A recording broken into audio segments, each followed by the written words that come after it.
vamos supor um caso, um cenário hipotético. Vamos supor que se pudéssemos pegar uma pessoa com 1,70 m de altura, pesando 70 quilos, essa é a medida que se usa padrão na medicina, e se fosse possível retirar todos os órgãos transplantáveis, todas as substâncias que seu corpo produz, e colocá-los no mercado, quanto valeria um ser humano? De acordo com a Associação Americana de Seguros e Hospitais, se fosse possível fazer isso, um ser humano valeria hoje no mercado 45 milhões de dólares. Vou fazer então a segunda pergunta. O que é que mais vale no ser humano? 70 mil dólares por cada rim, 90 mil dólares por cada pulmão, 170 mil dólares pelo fígado, 250 mil dólares pelo coração. O que mais vale no ser humano biologicamente é a medula óssea, avaliada em 8 milhões de dólares. Bom, a terceira pergunta talvez seja mais importante, cada um vai dar a sua própria resposta para si mesmo. E a pergunta é, o que você tem feito para proteger esse patrimônio de 45 milhões de dólares? Que tipo de investimento você tem feito em termos de recursos, de tempo e dedicação? Muitas das vezes estamos muito preocupados em ter a casa dos sonhos, não é verdade? Ainda que é impossível ter a casa dos sonhos nesse planeta. A casa dos nossos sonhos, elas já estão construídas. Pessoas às vezes sonham com uma casa muito bonita. Com um mês do meio dentro da casa já começa a enjoar. Que não é a casa dos sonhos, é uma ilusão na realidade. O que não é pecaminoso ter uma bonita casa. Estamos preocupados também em ter um carro muito bom, que essas coisas em si mesmo não tem nada de negativo, né? Deus quer que nós tenhamos coisas boas, mesmo nesse mundo. Entretanto, quando nós começamos a sacrificar a nossa saúde em função de conseguir essas coisas, aí é onde é que está o problema. E às vezes trata-se o corpo como se fosse uma máquina que não necessitasse de manutenção, não necessitasse de investimento, não necessitasse de carinho. Tratamos como se fosse... Me lembro que estava falando na Flórida, e uma pessoa do auditório falou assim, doutor Silmar, o que você está falando aí é muito bonito na teoria. Acontece que eu não tenho tempo. E sabe o que eu disse para ela? Falei, olha, de quem não tinha tempo, o cemitério está assim. Hoje eles têm todo o tempo do mundo. Eu garanto que se você morrer daqui a 2 ou 3 dias, não passam 3 dias que alguém vai estar fazendo o que você faz e a vida vai continuar no mesmo ritmo, porque nós não somos insubstituíveis. Então, vamos cuidar desse corpo. Porque ele é que vai gerar os recursos para nós conseguirmos alcançar nossos sonhos aqui. Ele que vai gerar alegria, prazer e felicidade. Então, vamos começar a mudar um pouco a nossa maneira de pensar. Muito bom, vamos olhar aqui um pouco trato digestório. Muito bem, nós vimos hoje pela manhã que Deus criou o ciclo de restauração de 24 horas em qual dia da semana? No 4º dia da semana. Então nós vimos no 4º dia da semana que ele criou aquela grande usina que nós conhecemos como Sol. O Sol é aproximadamente 1.300.000 vezes maior do que o nosso planeta. O Sol, comparado com uma bola de futebol, o planeta Terra seria como a cabeça de um alfinete. O Sol é que produz a energia necessária para sustentar a vida no nosso planeta. Deus mantém o Sol e, através desses recursos, ele então fornece a energia para sustentar a vida. Então o Sol emite para o nosso planeta energia em ondas de luz que nós chamamos de fótons.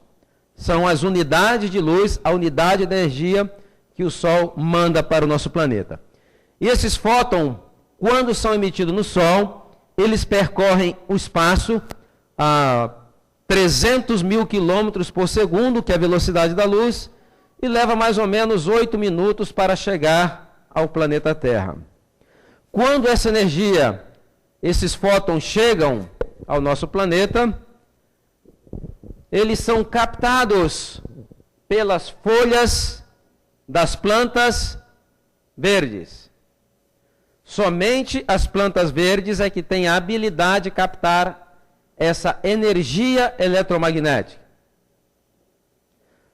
As plantas de outras cores não captam o que elas fazem, elas acabam refletindo os espectros de luz que vêm do Sol. Por exemplo, se você tem uma folha vermelha, por que ela é vermelha? Porque ela está refletindo o espectro vermelho. Se ela for azul, porque é azul. Se for amarelada. Mas as plantas verdes não refletem, ela absorve. Ok? Então, dentro dessas folhas verdes, existem pequenos transformadores que não são visíveis a olho nu. E a finalidade desses transformadores é transformar aquela energia eletromagnética em energia química. E esses transformadores, nós conhecemos ele, talvez lá desde o estudo ainda no fundamental, na 4ª série, que vem aqui dentro, nós conhecemos como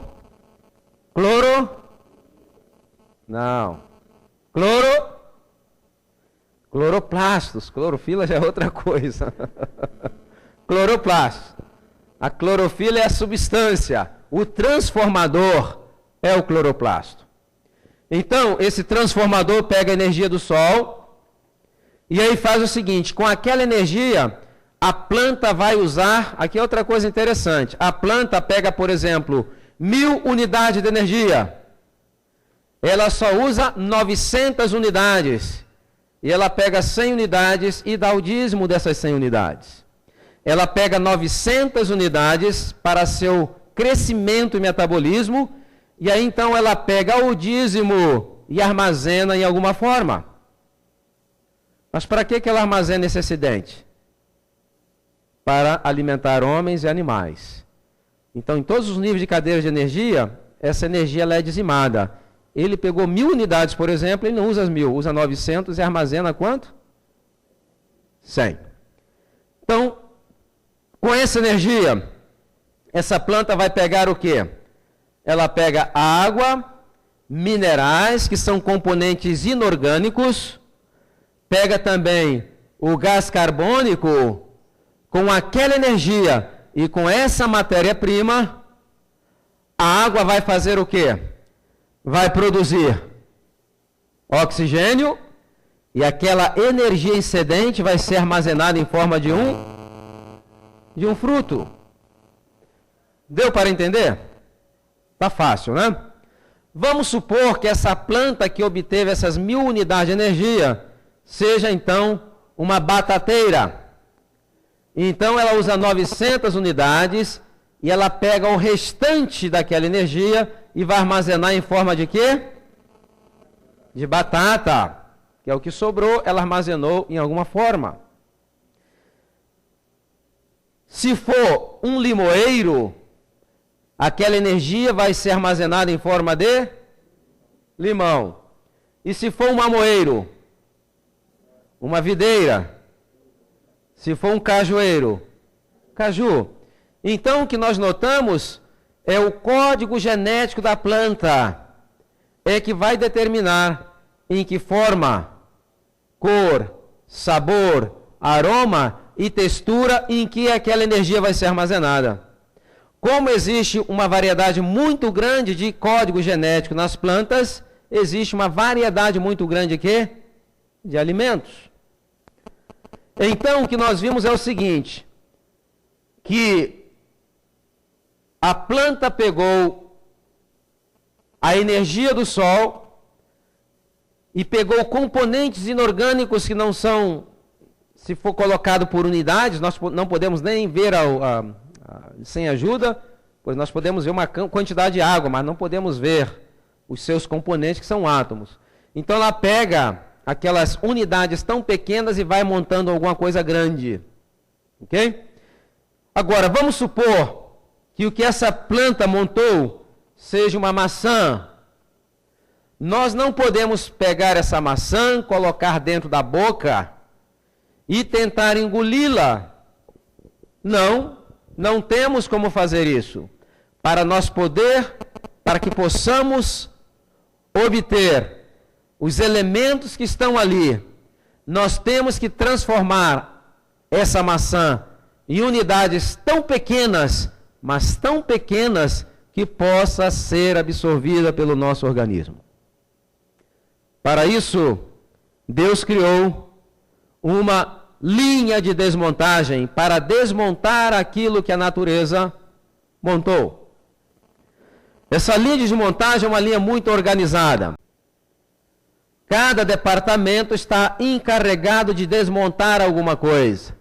Então temos boca, o tubo condutor esôfago, estômago, depois temos o duodeno, depois temos vários segmentos do intestino.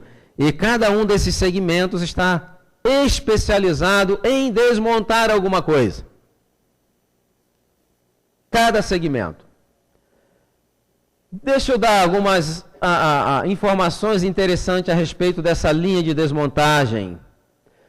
Essa linha de desmontagem, numa pessoa de 1,70 m pesando 70 quilos, se você fosse esticar desde a boca até o retum em uma linha reta, fosse possível esticar e medir, numa pessoa de 1,70 m pesando 70 quilos, ela teria mais ou menos 10 metros de comprimento.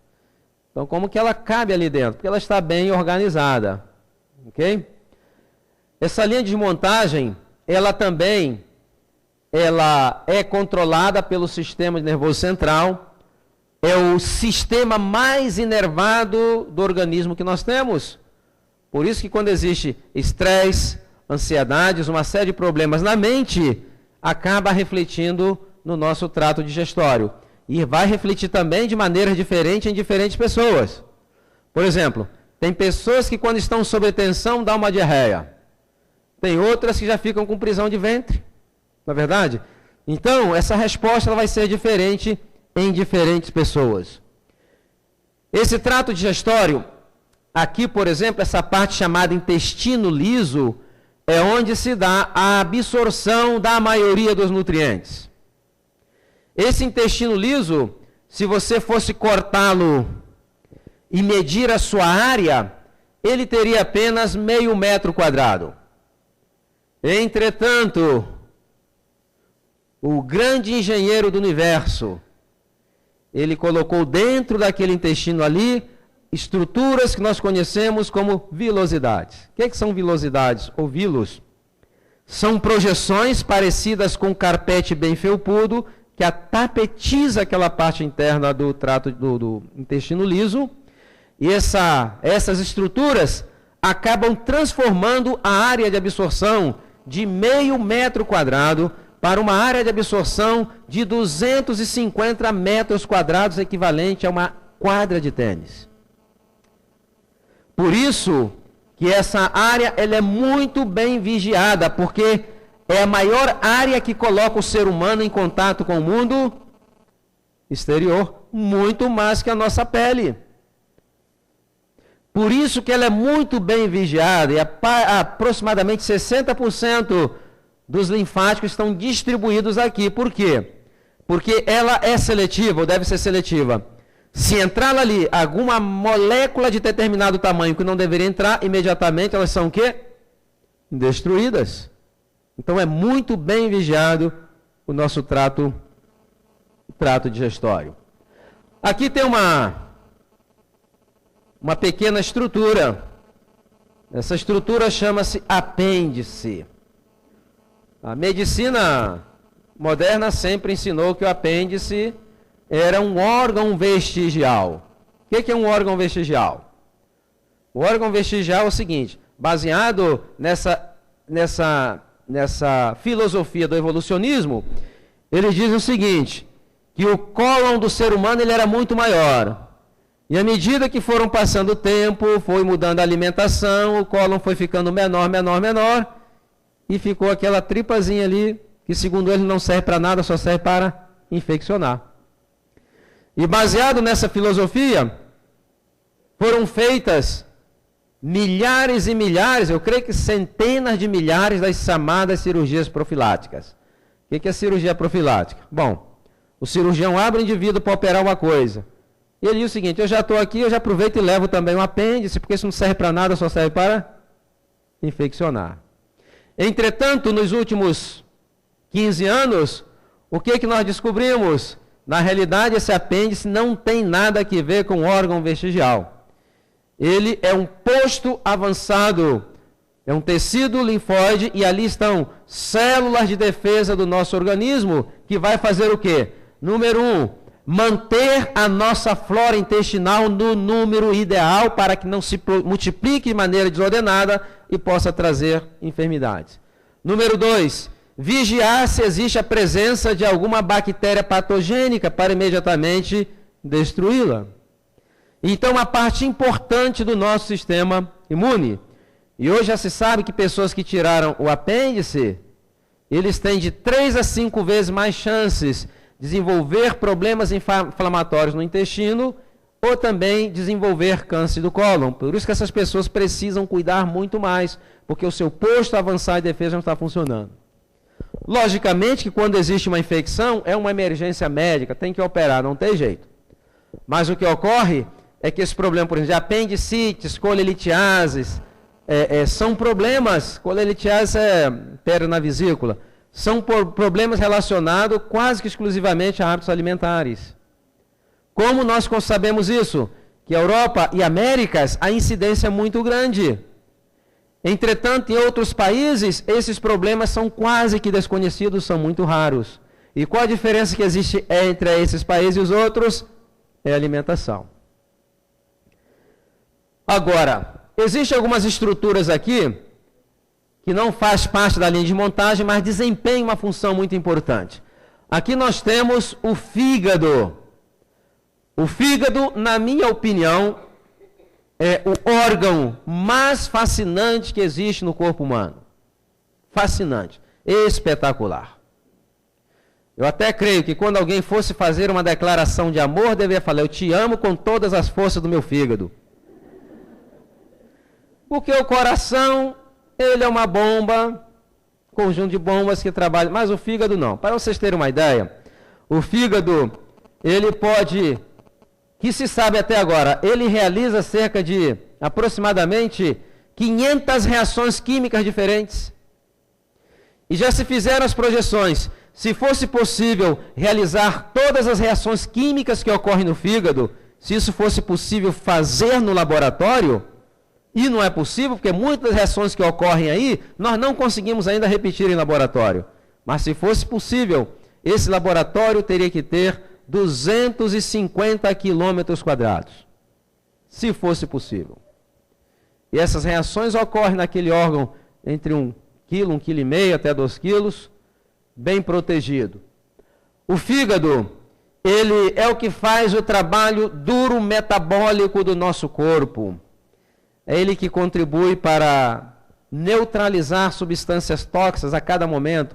É um sistema de reciclagem espetacular e pega alguma coisa que o corpo já não quer, não presta e transforma em alguma coisa que o corpo precisa. O fígado, ele é tão espetacular que você pega e retira 2/3 dele, espera alguns meses, ele volta novamente a crescer. Ele se auto-regenera. E é um órgão tão fascinante que às vezes uma pessoa começa a tomar bebidas alcoólicas com 14, 15 anos de idade. E tem gente que toma bebida e chega a 50 e 60. Às vezes morre de outra coisa, mas não morre com problema de fígado. Porque ele é vivo, ele vai se adaptando. Certamente chega um momento que ele vai começar então a capitular. Aí temos aqui o pâncreas. Esse pâncreas, ele é um órgão interessante. Ele tem duas funções, uma função endócrina e uma função exócrina. Endócrina por quê? Porque ele libera substâncias da corrente sanguínea, diretamente da corrente sanguínea. E exócrino, porque ele libera substância também dentro do duodeno. Ok? Tripsina, quimiotripsina, amilase, tudo isso. Então, o pâncreas, ele controla o nosso metabolismo agindo no alimento dentro do trato digestório, depois agindo na glicemia dentro do sangue, através de insulina e glucagon. Insulina e glucagon. Ok?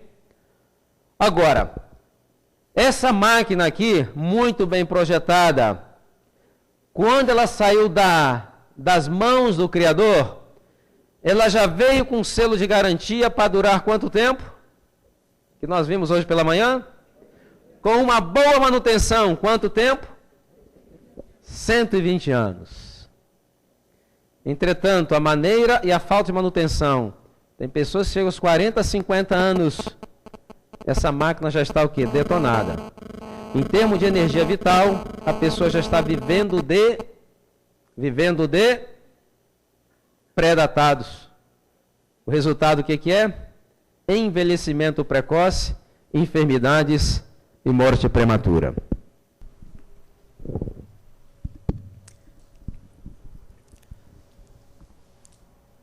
E o que ocorre hoje? Ocorre que existem alguns hábitos que vêm dentro daquele sistema porque está provado cientificamente. Hoje, com a ciência que existe, você pode provar qualquer coisa. E o que ocorre é que, eu mencionei nessa manhã, dos interesses corporativos. Então, alguns anos, o que é 15 anos atrás aproximadamente, começou a fazer estudos, pesquisas. E aí chegaram à seguinte conclusão: bom, quanto intervalo curto maior você come, é melhor para a saúde. E foram estudos patrocinados pela indústria dos alimentos. Então isso ganhou a mídia e hoje nós temos nossas universidades aconselhando as pessoas a comer em intervalo mais curto, porque vai parar o metabolismo, vai ajudar a reduzir o metabolismo, aquela coisa toda. Desconsiderando o atropelo que é em todos os outros processos fisiológicos, nós vamos ver aqui. E vamos ver fisiologicamente por que isso é errado. E notem, nunca se comeu tanto na história moderna dos seres humanos e nunca se viu tantas pessoas cansadas, esgotadas, fatigadas, deprimidas e doentes, porque o mesmo hábito de comer muito em intervalos curtos de tempo não somente drena a energia física do indivíduo, mas também a sua energia física, mental e a sua energia emocional. Então, o pâncreas, por exemplo, com uma boa manutenção, quanto tempo deveria durar? De acordo com o manual. 120. Aqui está o manual, não é? Se a gente seguir esse manual, é que ao longo do tempo já se perdeu muito, né? O problema é que manual é uma questão de cultura. Eu lembro que eu morava em Nova York, eu gostava de passear naquelas lojas de eletrônico, e aí via, por exemplo, o japonês oriental, normalmente, quando ele vai comprar um produto eletrônico, primeiro lá, ele pede para dar uma lidinha no manual. Ele dá uma lidinha no manual e vê se ele compra ou não. O americano, ele compra um aparelho, leva para casa, e lá ele abre e vai ver o manual. E o brasileiro, ele queima o aparelho e depois está perguntando onde é que eu deixei aquele bendito daquele manual, na verdade. Então, não vamos fazer com o nosso corpo como fazemos às vezes com alguns equipamentos. Vamos seguir fielmente as orientações do Criador. Então, ele vem com uma vida útil. E como eu mencionei pela manhã, cada pessoa tem o seu calcanhar de Aquiles biológicos. E tem pessoas que têm o seu calcanhar de Aquiles biológico, o que é? É o pâncreas. Então, esse órgão, a pessoa come 8 da manhã, 10 da manhã, meio-dia, às 3, 4, 5, 10. E o que é que esse pâncreas está fazendo para salvar a sua vida? Ele tem que continuar produzindo insulina. Ele está trabalhando. Aí passam 10 anos, 20 anos, 30 anos, chega aos 35 anos, essa pessoa vai à consulta ao médico, o médico diz o seguinte: olha, eu tenho uma má notícia para você. O seu pâncreas só está trabalhando meio expediente. Ele não produz mais insulina em quantidade adequada e você precisa agora de um comprimido. Ah, mas comprimido vai resolver? Resolve. Então ele é feliz da vida. Mas o ritmo dele continua o quê? O mesmo. 10 anos mais tarde, uma outra consulta ao médico, outra má notícia. E o médico fala: olha, o seu pâncreas acabou de dar entrada na aposentadoria. Ele já não trabalha e agora você depende de insulina exógena ou injetável. O que ocorreu? Aquele órgão que teve, eu falei entre 35 a 45 anos, sabe por quê? Porque hoje, 8 de cada 10 novos casos de diabetes ocorrem em pessoas de 35 a 45 anos de idade. Está pegando indivíduos cada vez mais jovens. O que esse indivíduo fez? Em 35, 45 anos, ele conseguiu gastar uma peça de reposição que poderia durar quanto tempo? 120 anos. Então, o mesmo ocorre, por exemplo, com outros órgãos, as suprarrenais, por exemplo. Você já ouviu falar em fadiga das suprarrenais? A pessoa vive em estresse tão constante, ela começa a produzir a adrenalina, a todo momento a pessoa está produzindo. Chega um momento em que existe a fadiga da suprarrenal e a pessoa fica completamente letárgica. Porque a adrenalina não é somente para o estresse, não. A adrenalina tem a função da motivação. O estresse é quando ela aumenta muito para dar aquela resposta de correr ou lutar. Mas nós precisamos dela para ter uma certa motivação. Se não houver a produção de adrenalina em quantidade adequada, a pessoa fica apática, letárgica. Eu já encontrei muitas pessoas assim. Por quê? Porque aquela peça que deveria durar 120 anos, a pessoa conseguiu anular. Agora, vamos ver aqui o que ocorre, por exemplo, com a questão do comer intervalos muito curtos de tempo. Então, aqui é o esôfago, estômago. Vamos ver aqui, por exemplo, quando você começa a mastigar algo, nós temos lá a nossa linha de montagem. Então, essa linha de montagem, ela começa na boca. E na boca é que estão os trabalhadores braçais dessa linha de montagem, é que faz o trabalho duro e braçal. Como se chamam esses trabalhadores? Os dentes. E o que ocorre é que na boca o processo digestivo se dá através de uma ação mecânica, com os trabalhadores braçais, e através de uma ação também química. E quando existe uma mudança na alimentação através das gerações, por exemplo, a substituição de alimentos mais duros por alimentos mais cozidos, mais macios, mais mingauzinho, mais suquinhos e mais papinhas, o que ocorre? Pela lei do uso e desuso, começa a haver uma degeneração dos dentes. Por isso que nós vemos hoje, nos últimos 50 anos, né, eu estou incluído nisso, é que hoje, se chega à adolescência, tem que colocar o quê? Por quê? Porque os dentes estão completamente fora. Por que estão fora? Ele está se adaptando ao tipo de dieta que a pessoa está tendo. Então, o alimento aqui deveria ser muito bem mastigado e se dá preferência a alimentos mais sólidos. Os alimentos sólidos vão manter a saúde dos trabalhadores braçais e também toda a saúde do trato digestório. Hoje, por exemplo, tem pessoas que nascem sem espaço para o dente ciso. Tem algumas nascendo já sem o dente ciso. Mas por que está sem espaço? Se na planilha do Criador estava o espaço lá, o que nós fizemos com esse espaço? É que os dentes cisos são conhecidos fisiologicamente como mastigadores de nozes e sementes. Você pega, por exemplo, uma noz, você não mastiga com os dentes da frente, mastiga? Automaticamente a língua o que faz? Joga lá para os dentes de trás, onde existe uma maior Uma maior tração, uma maior força.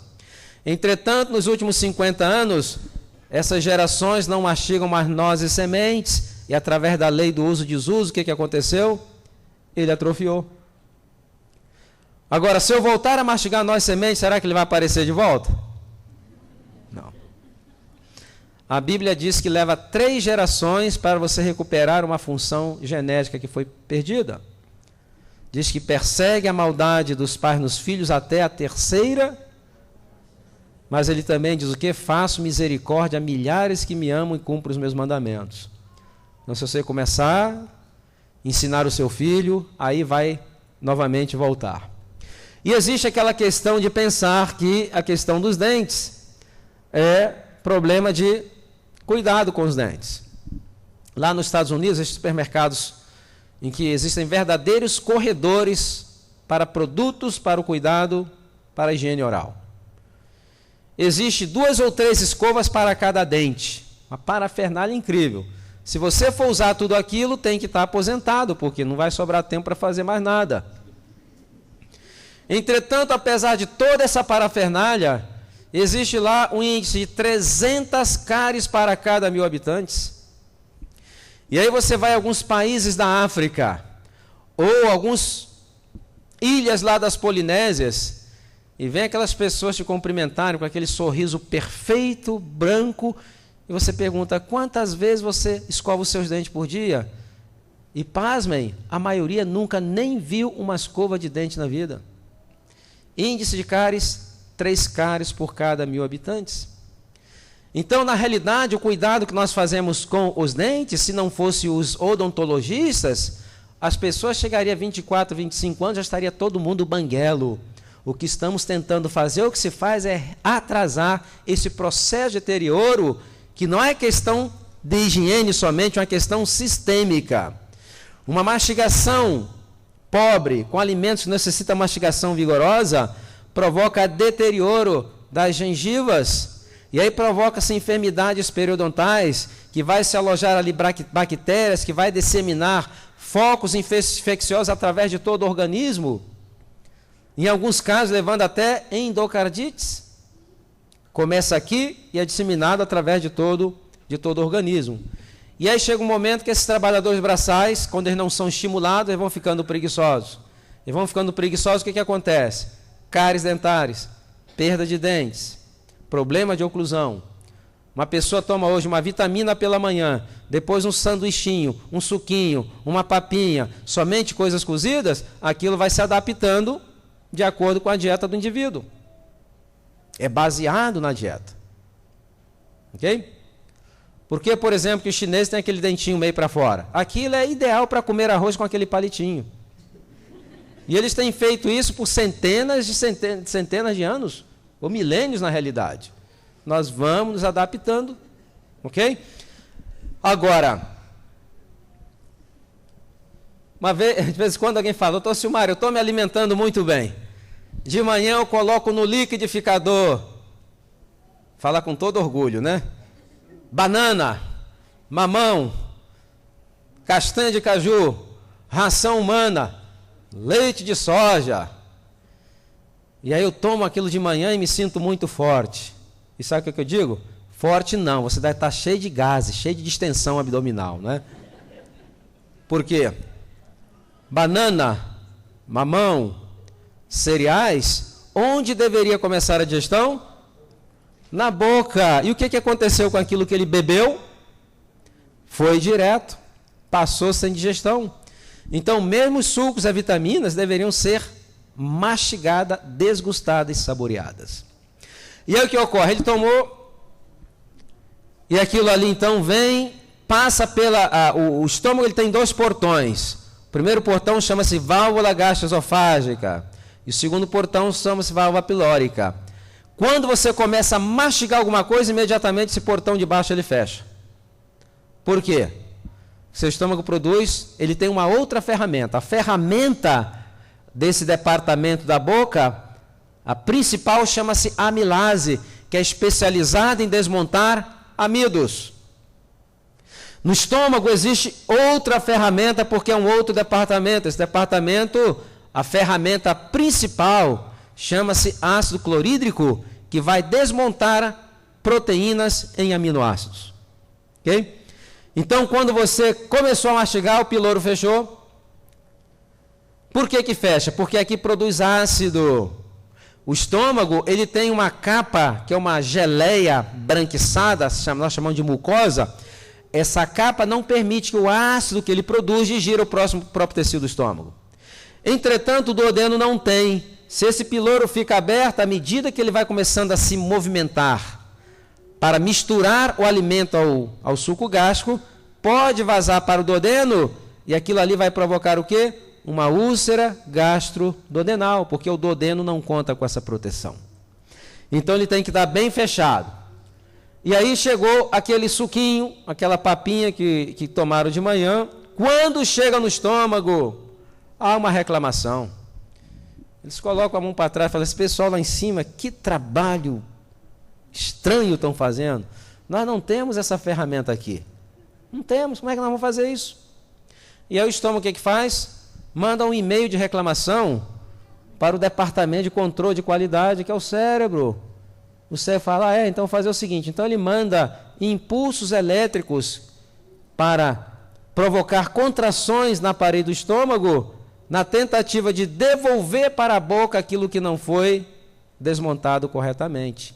E aqui nós já vemos o que? Está lançado os fundamentos da refluxo gastroesofágico, que hoje é uma epidemia. Eu até digo, 11 de cada 10 pessoas que eu converso, diz que 11 de cada 10 tem problema de refluxo, porque não está mastigando como deveria mastigar. Quando se ingere uma coisa que é muito tóxica, essas contrações são tão violentas que a pessoa então vomita. Mas acontece que esses alimentos não são altamente tóxicos. Então aquela contração não tem como fazer vomitar. Mas a pessoa sente que o alimento vem. E quando ele vem misturado com o quê? Com ácido clorídrico. E o esôfago não tem também aquela proteção.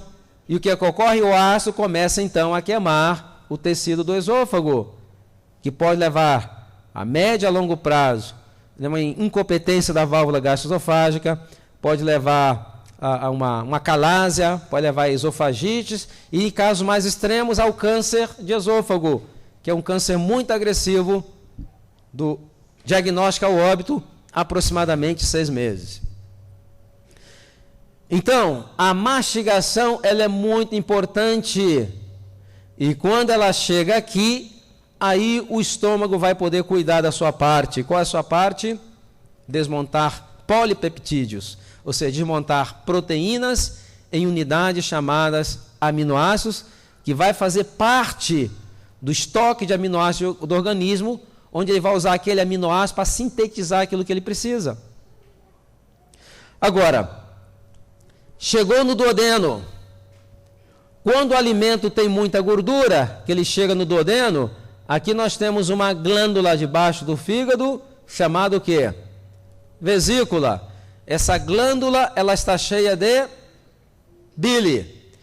Quando chega gordura naquela região do duodeno, a presença da gordura desencadeia um controle hormonal, meio complicado, mas faz com que o cérebro estimule a contração violenta da vesícula para que ela possa esborrifar o seu conteúdo no duodeno para ajudar a emulsificar as gorduras e ajudar no processo de digestão.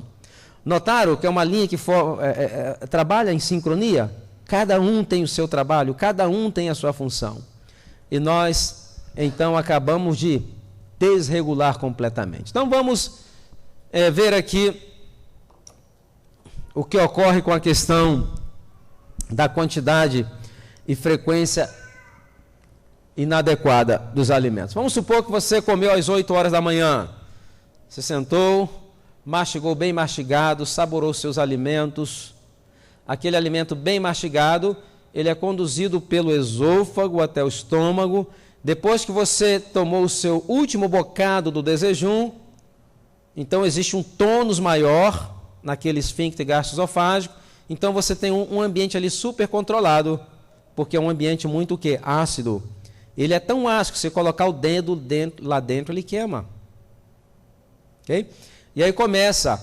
Aí quando esse alimento está aqui, o cérebro então ele começa a segunda fase da digestão, e ele vai e emite impulsos nervosos para estimular a contração da musculatura da parede do estômago, que nós chamamos de movimento peristáltico.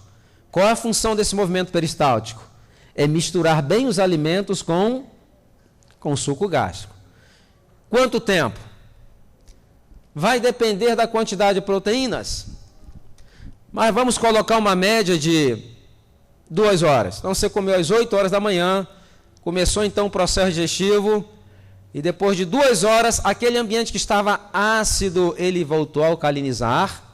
E o estômago, o que é que ele faz? Ele manda então um e-mail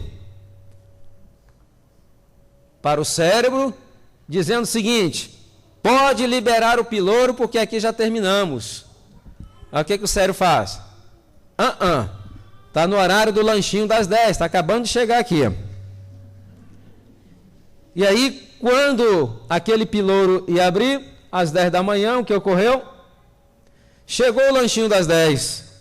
Quando você morde alguma coisa, o que ocorre com o pilouro? Ele fecha. Então ele continua fechado. E ele vai trabalhar agora com o lanchinho das 10. Quanto tempo? Mais ou menos 2 horas. O cérebro tem que começar tudo novamente. Ele tem que controlar, ele tem que estimular uma êxtase, uma circulação, não a circulação, uma congestão de sangue na parede do estômago, porque é esse sangue que vai prover o calor para acidificar mais ali, o calor. Ele tem que controlar a secreção das enzimas e ele tem que mandar mais impulsos para controlar o quê? O peristaltismo. Então, 2 horas. Então, 2 horas e começa tudo novamente. Aí chegou meio-dia. Meio-dia voltou a alcalinizar aquele ambiente e novamente mandado uma mensagem. Libere esse pilouro. Só que horas são? Meio-dia. Vem outra mensagem e fala, rapaz, você não sabe o que está chegando aqui agora. Aí começa a cair, né? Perna de frango, bife, macaxeira, dependendo da região, na verdade, arroz, feijão. Quanto tempo agora para o almoço? Normalmente o almoço ele é mais rico em proteínas. Então não vai ser somente 2 horas. E aí quando chega o almoço, o que o cérebro tem que fazer? Ele tem que fazer tudo de novo. Provocar uma congestão de sangue aqui na parede do estômago. Ele tem novamente que mandar impulso elétrico para o peristaltismo. Ele tem que controlar tudo isso. E aí que horas termina a digestão? 3 horas da tarde. Agora, uma pergunta. Aonde que está o seu desejum ainda? Ou parte dele? Ele tentou sair várias vezes e você não deixou, não é verdade? O que aconteceu com esse desejum? Ele já não é mais um alimento, ele é um veneno. Ele permaneceu mais do tempo que deveria dentro daquele ambiente ácido e principalmente os amidos e frutas, por exemplo, tendem a fermentar com muita facilidade. E fermentou. E a fermentação vai produzir o quê? A fermentação vai produzir álcool. E hoje está ocorrendo um fenômeno muito interessante. De vez em quando alguém fala, doutor Silmar, estou muito preocupado. Acabei de fazer um exame médico, meu médico me disse que estou com um problema sério no meu fígado. Mas eu sou adventista de berço, eu nunca tomei nenhuma cervejinha na minha vida. Não precisa. Tem gente que está transformando o seu estômago num verdadeiro alambique. E essa produção de álcool por fermentação, quem é que tem que lidar com ele? É o fígado. E aí passa 1 ano, 2 anos, 5 anos, 10 anos, 20 anos, 30 anos, 40 anos, chega um momento em que ele começa então a capitular, se a pessoa for predisposta a tiver algum problema no fígado. E se produz também outras substâncias. Dessas substâncias é o gás, o metano, o dióxido de carbono. E esses gases, eles quando acumulam uma quantidade muito grande dentro do intestino, porque quando ele está dentro do intestino, ele tem a força do peristaltismo que o empurra para onde? Para baixo, não é verdade? Entretanto, quando aumenta muito a sua concentração, ele permeabiliza pela parede e entra na cavidade abdominal. Por isso que as pessoas veem assim, parece um tambor, não é verdade? Bum. Basta dar as vaquetas para sair na banda, né? Só que o gás fora do intestino, ele é um gás o que? Livre. Qual é a ação de um gás livre? Que é mais leve do que o ar, o que acontece? Se eu solto um balão aqui de gás, o que vai acontecer? Ele sobe. Então ele sobe, ele vai subindo. Ele passa por exemplo, o gás passa pelo diafragma, entra na cavidade torácica, e algumas pessoas vai provocar pontadas. Tem pessoas, eu estou com um problema no coração, sinto umas pontadas. Outros sentem até palpitação, que algumas pessoas, esses gases podem alterar o marca-passo do coração. E às vezes ficam preocupadas, vão fazer um exame com um cardiologista, e chega no momento do exame, por azar do indivíduo, deu uma alteração, ele já sai tratando ali uma enfermidade que não existe. Mas os gases continuam subindo. Vai subindo, subindo. Quando chega na abóboda craniana, aqui, porque ele vai permeabilizando através das estruturas, ele não tem mais como subir. E em pessoas predispostas, o dióxido de carbono ele tem um efeito também vasodilatador, ele provoca vasodilatação. Ele provoca a vasodilatação das artérias do cérebro, levando essas crises chamadas crises de enxaquecas. E aí a pessoa toma uma série de medicamentos para a cabeça, ela está tirando no lugar errado. O problema está onde? O problema está no intestino. Grande parte desses problemas de enxaqueca são controlados quando se controla os processos fermentativos intestinais. Eu tenho visto na minha experiência, mais de 15 anos, pessoas que sofriam com isso. Nem todos, mas a maioria. Em medicina não existe 100%, não é uma ciência exata. Mas a grande maioria desses problemas está relacionado com o quê? Fermentações intestinais. E aí alguém fala assim, não, doutor Silmar, isso aí o problema isso é hereditário, porque a minha mãe tinha, a minha avó tinha. Eu falei, é verdade, você come igual a sua mãe comia, igual a sua vovozinha comia.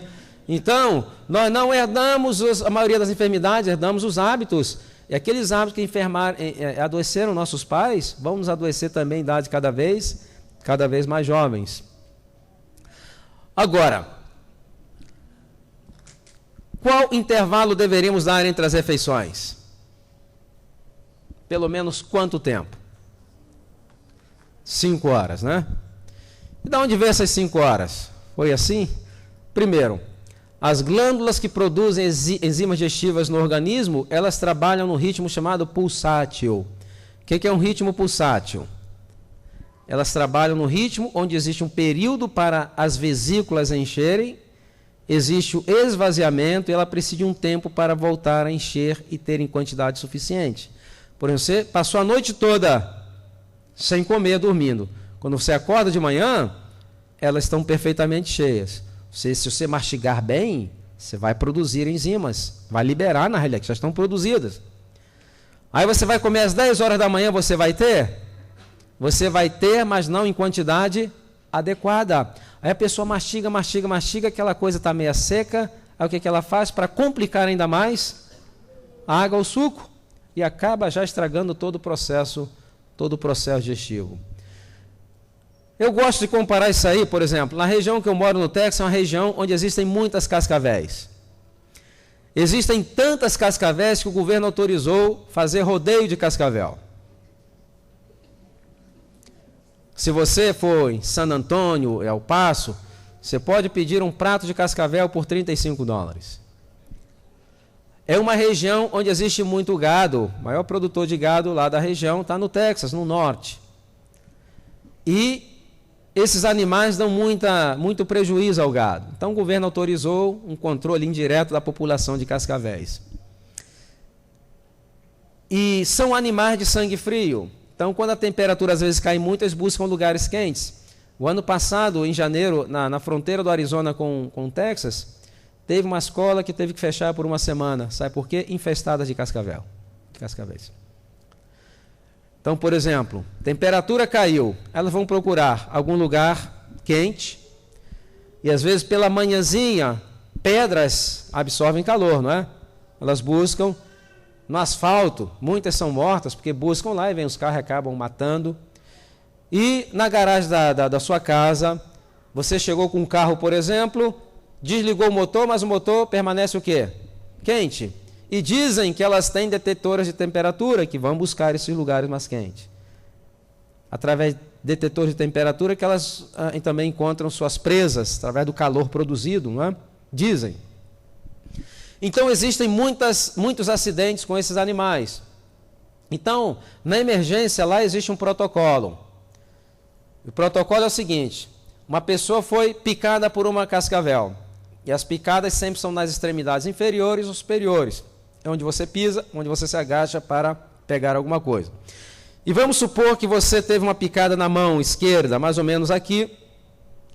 Então, quando se chega na emergência, o protocolo é o seguinte: o médico que está atendendo, ele pergunta: a que hora ocorreu isso?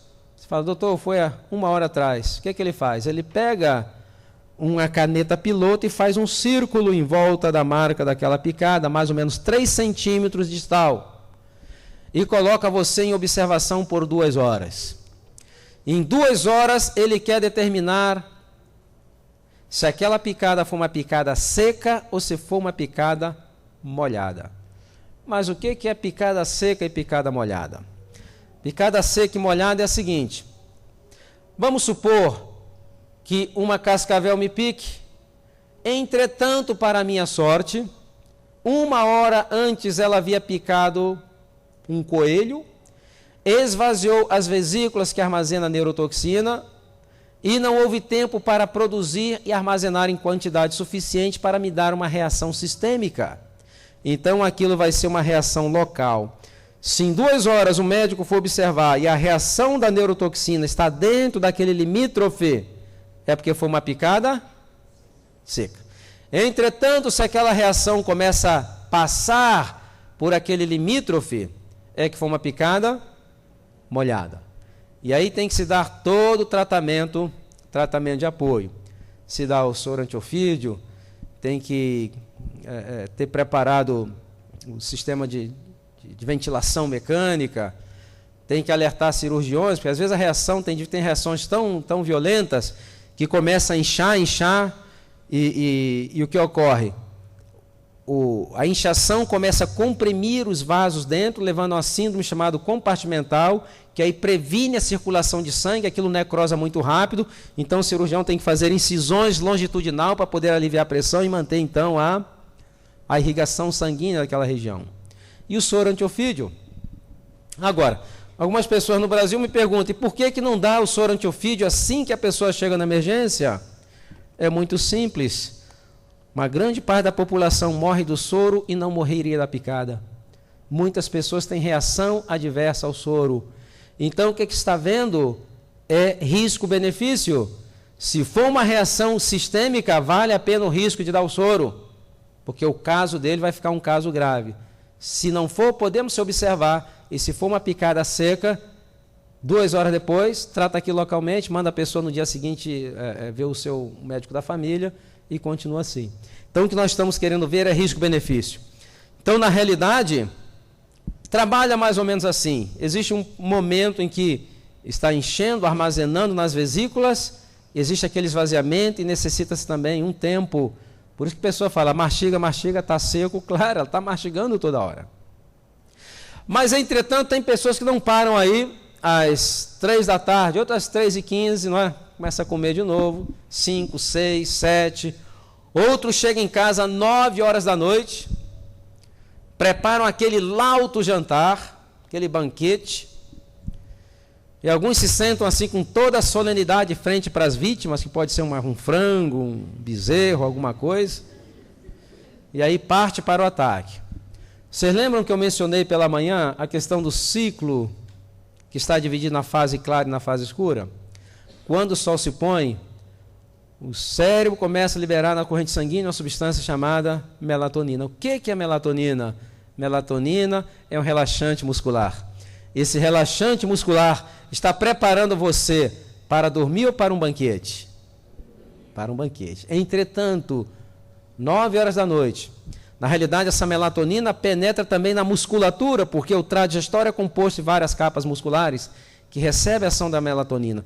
Então, quando você começa a comer de noite, o cérebro fala, eu não acredito, não é possível.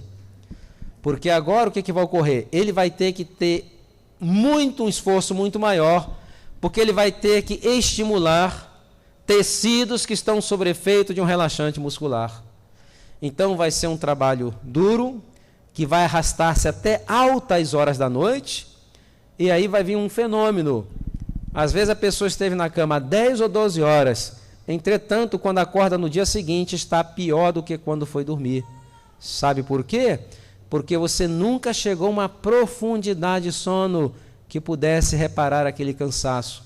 Isso é acumulativo. E aí ela tem que acordar no dia seguinte, porque ela precisa trabalhar ou estudar ou fazer alguma coisa. Ela não tem força. Mas ela começa então a usar aquele fundo de energia vital, lembra? E ela vai gastando, 40, 50 anos já está em bancarrota. O resultado o que é? Envelhecimento precoce, enfermidades e morte prematura. Por quê? 10h30 até 2 horas da manhã é o horário nobre do sono. Nesse horário, o cérebro deveria estar reparando aquele desgaste que você teve durante o dia, em uma das fases do sono. Existe um momento do sono chamado movimento rápido dos olhos, onde o cérebro começa a disparar cargas elétricas. Ele dispara essas cargas elétricas para checar todos os cabos elétricos, todos os tecidos, para ver como é que está, o que precisa.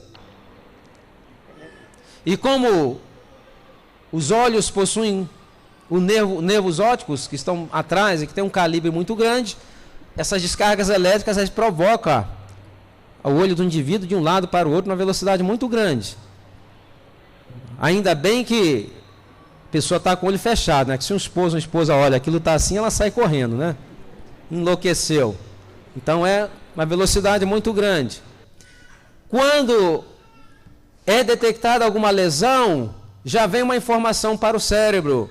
O cérebro já sabe onde está a lesão, ele já sabe que tipo de hormônio ele tem que produzir para estimular determinadas células, para estimular a produção de proteínas específicas para reparar aquilo que foi desgastado, para que no dia seguinte você possa recuperar, acordar totalmente recuperado. Entretanto, ele não pode chegar a essa profundidade de sono, sabe por quê? Porque ele está tentando salvar a sua vida. Se você chega a uma profundidade de sono, você morre. Mas Deus é tão misericordioso que Ele não deixa a pessoa olhando para o teto como se fosse uma sucuri depois que engoliu um bezerro, mas também não consegue chegar a uma profundidade de sono que vai reparar o seu cansaço. Isso aí é acumulativo, vai passando o tempo, todo o sistema, graças a Deus, nosso organismo ele é muito resistente. Ele se recria, porque senão nossa expectativa de vida seria então muito menor. Geórgia, uma pergunta muito interessante, Estados Unidos. Doutor Silmar, o problema é que quando chega 9 horas da noite, meu estômago faz um barulho, é um fuzuê tão grande que eu tenho que comer alguma coisa. Eu falo, não, a senhora está com problemas de interpretação, seu estômago está toda noite pedindo a misericórdia, ele está dizendo, hoje não, por favor, dá um tempo. Todas as noites ele recebe aquela surra. E todas as noites é a maior correria. Se botasse um endoscópio, o que vai vir hoje, o que vamos fazer, aquele desespero lá dentro. Eu falei, faça o seguinte, quando a senhora escutar aquela comoção interna, pegue um copo de água bem fria e vai tomando aos goles, aos pouquinhos. Mais ou menos aí uns 20 minutos tomando água. Já vai mandando uma mensagem para o estômago, olha, hoje vocês estão poupados. Meia hora depois, a senhora come uma fruta doce. Eu falei, não é fruta aí doce, é fruta doce.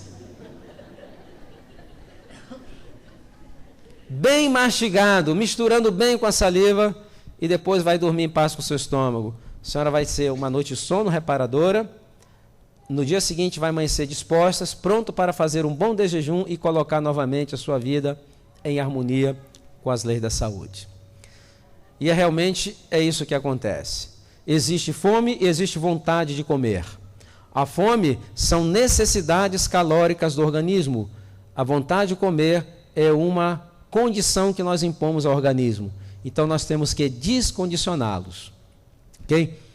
Bom, todo o processo de recuperação da saúde, eles têm que estar focado na recuperação de 4 sistemas importantes do nosso corpo.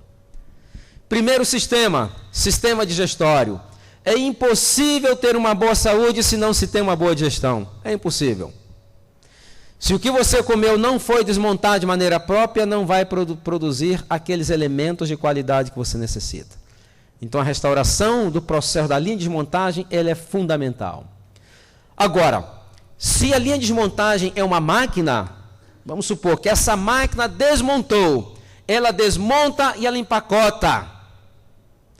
Agora tem que haver um outro sistema que vai fazer com que leve aquele pacote ao cliente final. Quem é o cliente? É a célula. Então necessitamos de outro sistema, chamado sistema o quê? Circulatório. Então, a restauração do processo circulatório também é fundamental. E aí o que ocorre?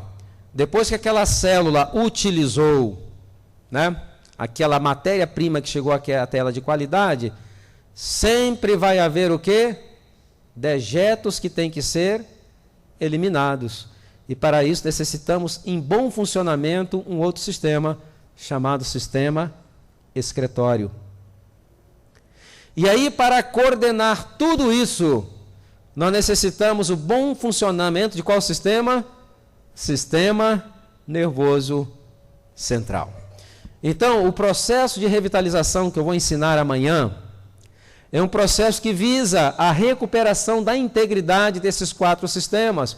Se você tiver esses 4 sistemas funcionando bem, o resto vai ser consequência do funcionamento. Você vai ter um bom sistema imunológico. Então, são os 4 pilares da boa saúde: sistema digestório, circulatório, excretório e nervoso. Não existe grande mistério. Não vamos poder falar de todos eles, né? Normalmente leva uma semana para poder falar, mas nós temos aí um material, a saída, que é o livro Saúde e Longevidade, tem 8 DVDs com 15 horas de palestras, que ali, se vocês adquirirem, vão ter tudo. Mas o que vocês aprenderem aqui vai ser bem importante. Vamos ver agora. Então, aqui nós estamos vendo uma linha de desmontagem completamente desmontada. Ok? Aqui, por exemplo, nós temos um adenocarcinoma do esôfago com células escamosas. Aqui existe uma calase, que é um estreitamento. Como que passa alimento daqui para cá? Não tem como. Aqui já é uma hérnia de hiato, onde parte do estômago começa a entrar na cavidade torácica. Aqui nós temos uma úlcera gástrica. Nós temos não, ele tem. Aqui é um adenocarcinoma do estômago. Okay? Aqui está o engrossamento da parede, que é o tumor que começa a crescer por dentro. Aqui nós temos aqui se tem uma gastrite crônica. Aqui você tem pedra na vesícula. Essa pessoa pegou uma promoção, pegou tudo que tinha que pegar, né? Entretanto, ninguém nunca vai conseguir desenvolver tudo isso. Normalmente vai morrer de alguma coisa antes de desenvolver tudo, né? Aqui tem uma pancreatite aguda. Aqui um adenocarcinoma de cabeça de pâncreas. Aqui você tem esteatose hepática. O que é esteatose hepática? Gordura no fígado. Isso hoje também é uma epidemia. Ok? Aqui existe uma cirrose já pós-necrótica. Aqui você tem pólipos, divertículos, enfermidade Crohn, problemas inflamatórios como corites ulcerativas. Aqui você tem estreitamento na válvula iliocecal. Aqui você tem, existem hemorroides, fissuras anais. Então essa linha de montagem, ela está completamente o quê? Completamente desmontada. Pode ela desmontar alguma coisa com perfeição? Não, ela se acabou. E o que provoca isso? Na maioria das vezes o que é? A alimentação. Maioria das vezes alimentação, pelo menos 90%. Grande parte desses problemas de colites, diverticulites, gastrite, todas essas ites está relacionado com a alimentação. Então, nosso alvo é recuperar a integridade desse trato digestório. Muito bem. Então, vamos fazer o nosso teste? Vamos lá. Primeira coisa que você vai fazer, você vai numerar a sua folha de 1 a 34. Então, pergunta número 1. A pergunta número 1 é a seguinte: você tem o peso ideal? Bom, vamos ver aqui o peso ideal. Peso ideal para fins do teste. Se você quiser saber uma coisa mais precisa, certamente temos nutricionistas ou preparadores físicos que podem fazer um trabalho muito bom. Para efeito do teste, você faz o seguinte: você pega... Isso aqui é uma fórmula um pouco complicada. Então, conseguimos uma fórmula um pouco melhorzinha. Por exemplo, uma pessoa de 1,45 m você pega o centímetro do seu peso e transforma em quilos. Se uma pessoa tiver 1,70 m, ela vai pegar quanto e transformar em quilos? E se ela tiver 1,69 m, vai transformar quanto? E se for 1,55 m? Então deu para entender. Aqui uma pessoa com 1,45 m, bem alta, né? Dá para notar. Então, o que você vai fazer? Vai fazer o seguinte: você pegou os centímetros da sua altura e transformou em quilo. Você pode somar 5 ou diminuir 5. Aqui, por exemplo, essa pessoa de 1,45 m, ela pode ter entre 40 a 50 quilos. Deu para entender? Então você pegou os centímetros. Se você tem 1,70 m, uma pessoa com 1,70 m, para estar no seu peso ideal, ela tem que estar com quantos quilos?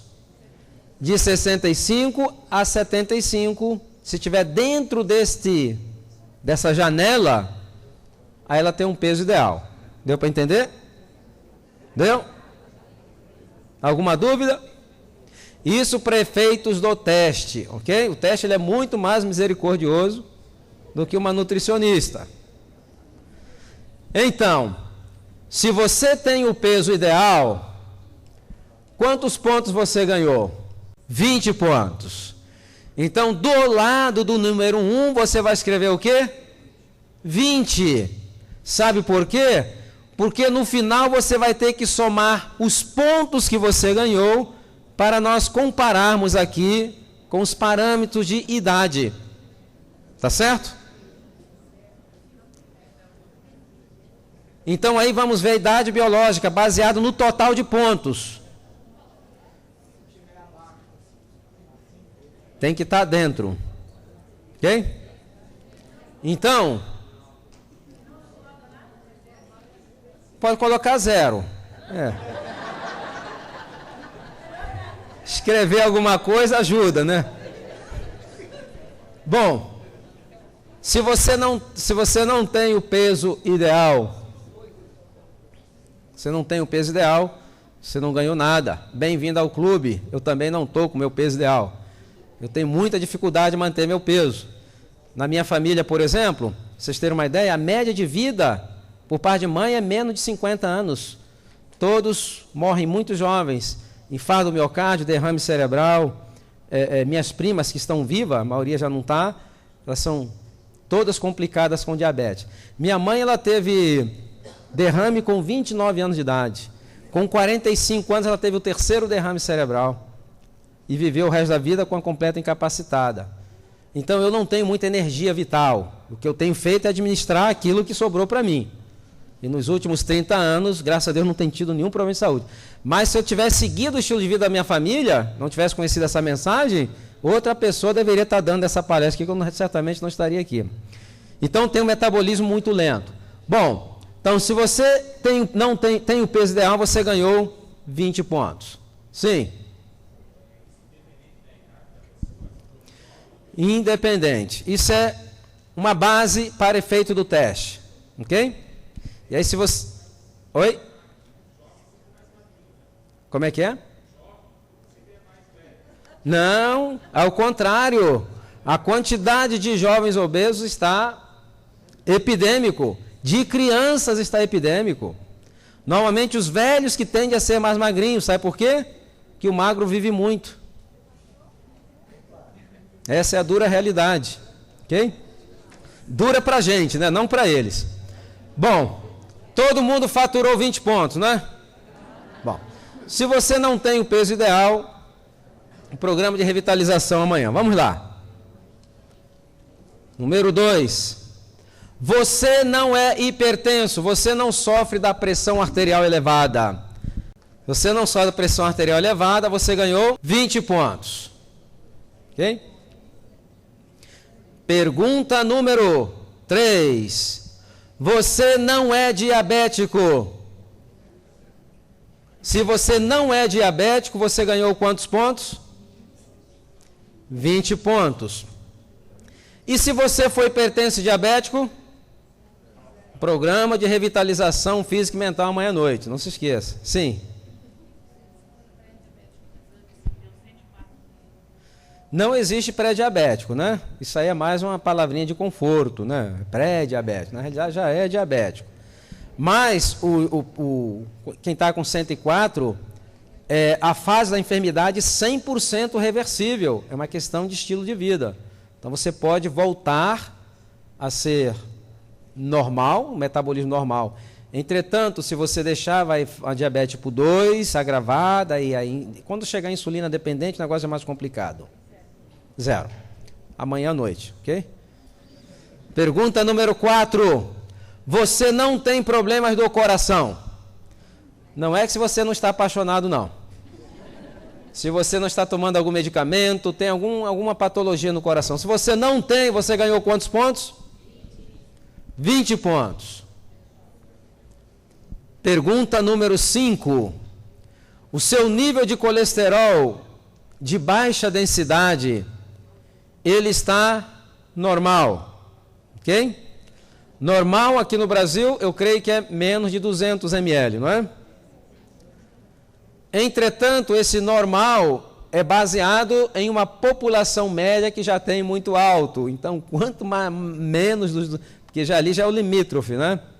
Então, mas se ele estiver abaixo de 200, quantos pontos você ganhou? 10 pontos. Entretanto, tem pessoas que não sabem. Porque não sabe, tem que fazer o quê? Um exame. E aqueles que têm um exame feito nos últimos 6 meses, pode utilizá-lo como parâmetro. E isso vai se aplicar para as 2 perguntas seguintes. Ok? Pergunta número 6. O seu colesterol de alta densidade, aquele chamado colesterol bom, que eu creio que desejável acima de 65, ele está no nível desejável?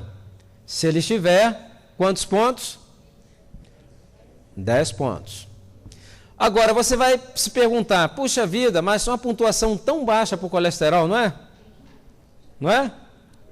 Então, é esse outro mito que nós vamos derrubar. Na realidade, o colesterol, ele não é um indicador de enfermidade cardiovascular com precisão. Por quê? 6 de cada 10 pessoas que têm infarto do miocárdio têm nível de colesterol normal. Ok? Então, ele é um indicador, mais como se faz propaganda das estatinas, essa coisa toda.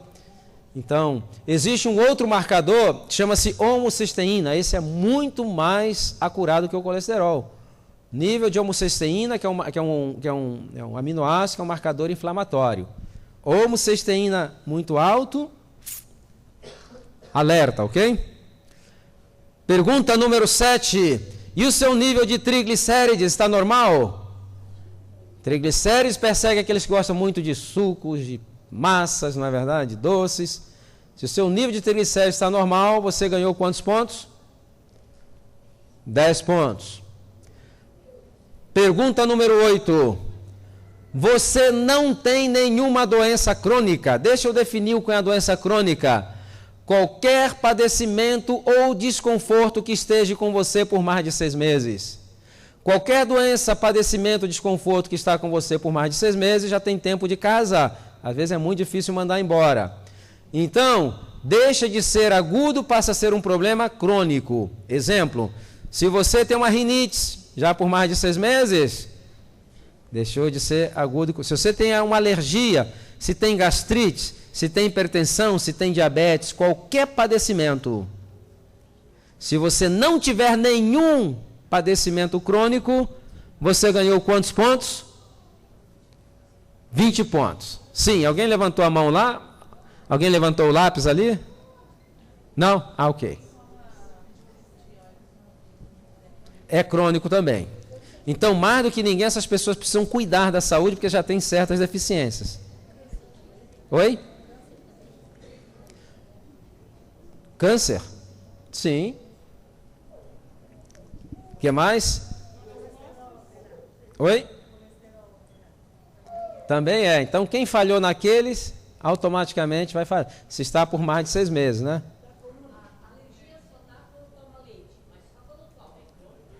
É crônica. Tem que mandar ela embora. Ou manda o leite ou manda os dois juntos, né? É um desconforto, não é? É crônico, é um padecimento crônico.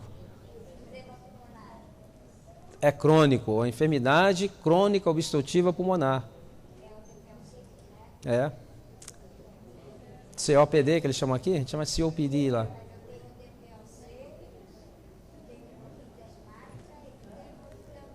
Então você está no lugar certo para poder compensar esses problemas que você tem. Tá certo? Seguinte, número 9. Você come frutas todo dia. Pelo menos uma porção, pelo menos uma banana, tenha misericórdia, alguma coisa. Se você come pelo menos uma porção de frutas, você ganhou quantos pontos? 10 pontos. Pergunta número 10. E verduras, pelo menos uma porção de verduras todo dia? Se você come, você ganhou quantos pontos? 10 pontos. Pergunta número 11. Cereais integrais todo dia? Não é o dia todo, hein? É todo dia. Quais são os cereais integrais? Ou de repente arroz integral, ou milho, ou trigo, ou centeio, ou cevada, ou granola, ou aveia, ou pão integral. Você come pelo menos uma vez por dia, você ganhou quantos pontos? 10 pontos. Seguinte, pergunta número 12.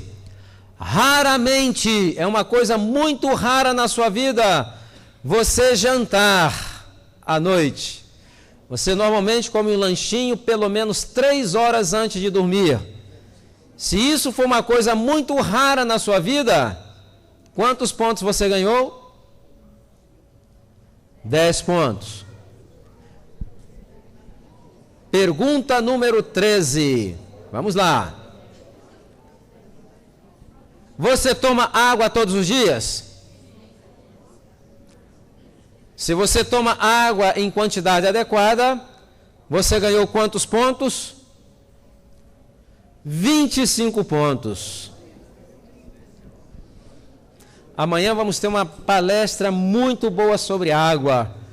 Vocês vão descobrir porque o tomar água em quantidade adequada pode eliminar 45 sintomas de enfermidade, de acordo com a Clínica de Mayo nos Estados Unidos.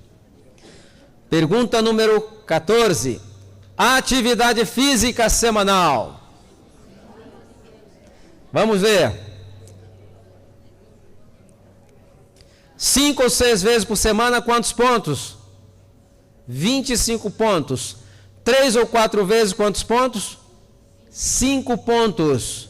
E menos de 3 vezes? Por exemplo, se a pessoa faz menos de 3 vezes, é uma atividade muito intensa. Por exemplo, a pessoa não passou semana sem fazer nada. A única atividade que ela fez foi levantamento de garfo, né? Aí chega no final da semana, vai se matar numa quadra lá de futebol. Na realidade, ela está aumentando em 50% os riscos de ter um evento cardíaco adverso. É melhor ficar quietinho e nem fazer. Agora, deixa eu esclarecer a questão da atividade física. Eu não estou falando em academia. Tem nada a ver com academia. Se você tem a disciplina e gosta, e vai 5 ou 6 vezes por semana, fantástico. O que o teste está tentando determinar é se a sua vida é ou não sedentária. Ok? Por exemplo, uma mãe que tem 2 filhos pequenos para cuidar, não tem ninguém que lhe ajude, ela tem que ir para a academia de noite malhar. Você vai matar a dona, não é? Porque ela está malhando o dia todo. Entretanto, o que essas mães não fazem é corrigir a parte alimentar. A maioria acaba negligenciando a parte alimentar e acaba também o quê? Não fazendo alongamentos. Um pedreiro, um servente de pedreiro precisa malhar na academia? O indivíduo está malhando o dia todo, mas eles não fazem alongamento e depois começam a ter problemas chamados de coluna. E também a maioria não corrige a parte alimentar. Então, se você tem uma profissão que ela não é considerada uma profissão sedentária, você precisa corrigir a parte alimentar. Se você tem uma profissão sedentária, que você tem que ficar ali paradinho, sentado, aí você precisa fazer uma atividade para compensar. Deu para entender? Salvei muito ponto de muita gente, não foi? Então, eu não sei se eu mencionei ontem à noite aqui, mencionei a questão de a questão do esporte? Mencionei a questão do esporte ontem, não é? Quando eu falo em saúde, eu não estou falando em esporte, ok? Essa história de que esporte é saúde é só na linguagem do Galvão Bueno, né, da Rede Globo. O esporte profissional, competitivo, intenso, nada tem a ver com saúde. Tem nada a ver com saúde. Pior, atletas profissionais vivem menos que a população geral. A média de vida é menor. Por quê? Porque são atividades altamente extremas. Por exemplo, uma ginasta, quando ela começa a fazer aqueles treinamentos, sabe qual é o primeiro distúrbio fisiológico que aparece nelas? Param de menstruar. Começa a vir um desequilíbrio, aumenta a testosterona e param de menstruar. Então existe hoje uma medicina para lidar com esses problemas. Então isso é saúde? Não tem a ver com saúde. Ok? Agora, o esporte praticado de maneira não profissional, não competitiva, com espírito recreativo, aí sim ele vai ser saúde. Esse ano morreu um recordista italiano que quebrou lá alguns recordes dos, não sei se era 200, 300 metros rasos, não lembro. Mas eu sei que o recorde dele ficou 17 anos sem ser quebrado. Morreu com 100 anos, 90 anos, 80 anos, 70 anos, morreu com 60 anos de idade. O ano passado morreu um pugilista cubano, 1,95 m, um monstro, um boxeador. Dizem que 230 lutas, a maioria por nocaute. Era o terror dos rings, né? Morreu com 90 anos, 80 anos, 64 anos. 9 anos menos que a média de vida do brasileiro. Ok? Então, atividade extrema, competitiva, esportiva, ela não é saúde. Atividade recreativa, aí sim, ela é saúde. Ok? Número 15. Você evacua diariamente. Evacuar não é passar o vácuo, não. É se você vai lá cumprir o seu compromisso no vaso sanitário, pelo menos 2 ou 3 vezes por dia. 2 ou 3 vezes, quantos pontos você ganhou? Uma vez, quantos pontos? É 2 ou 3 vezes, mas não pode ser aquela mixaria, não. Tem que ser um negócio generoso, ok? Tem gente que vai 3 vezes, mas chega lá, pum, aquela amostra grátis. Não serve para nada, tem que ser generoso. Então, é a frequência e a quantidade. Ok? Se você vai menos de uma vez por dia, uma vez já é um problema. Menos de uma vez é mais sério, mais grave ainda. Então, por isso que é o sistema digestório. Primeiro, pergunta número 16. Raramente, é uma coisa muito rara, você ir dormir depois das 22h30. Normalmente, às 22h30, você já está na horizontal. Né? Você só vai dormir depois das 22h30 quando tem vigília na igreja. É o único momento. Se é uma coisa muito rara na sua vida, você ganhou quantos pontos? 20 pontos. Pergunta número 17. Chegamos na metade. Você usa o micro-ondas? Se você nunca usa, 20 pontos. Se você usa raramente, você ganhou 5 pontos. E amanhã eu vou falar entre a palestra as implicações do uso contínuo do micro-ondas. Ok? Chegamos à metade. Todo mundo faturou tudo até agora? Já começou a haver uns acidentes de percurso, não é verdade? Bom, pergunta número 18. Alimentos de origem animal. Carne, ovos, leites e derivados. Se você nunca usa, 20 pontos. Se você ainda tem raramente. Esse teste está bom demais. Não é? Mas não é raramente todo dia, não. Raramente, eventualmente. Por exemplo, ovo. Um ovo por semana. Ok? Então, se você usar raramente, 5 pontos. Pergunta 19.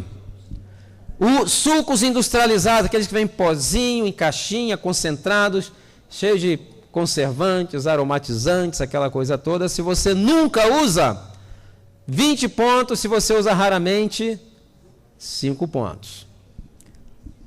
Pergunta número 20. Refrigerantes.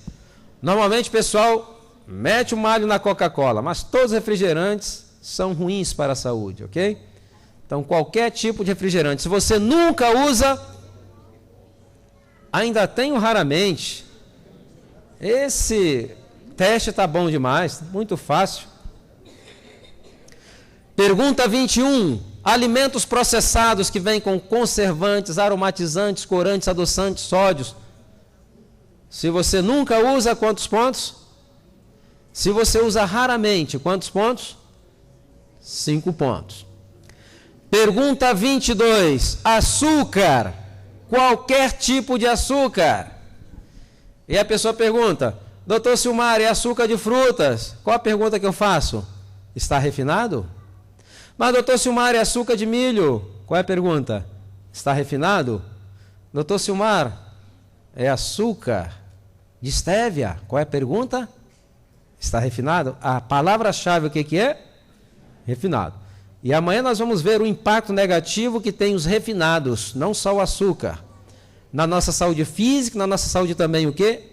Mental, ok? Então, se você nunca usa 20 pontos, se você usa raramente, quantos pontos? Deixa eu explicar aqui o raramente. Vamos supor que um casal decidiu casar-se. E você é convidado para a festa. Você vai lá na igreja e depois vai para a cerimônia, recepção. E ali você olha o bolo, não é verdade? E no dia mais belo da noiva, você está lá importunando ela, perguntando se o bolo é de açúcar mascavo, né? Tenha paciência, como um pedacinho de bolo, não como o bolo todo. É tudo que você precisa fazer. Então, pergunta número 23. Produtos refinados, como farinhas de milho, de trigo, de mandioca, alimentos desequilibrados. Esses alimentos que estão refinados já perderam grande parte dos nutrientes.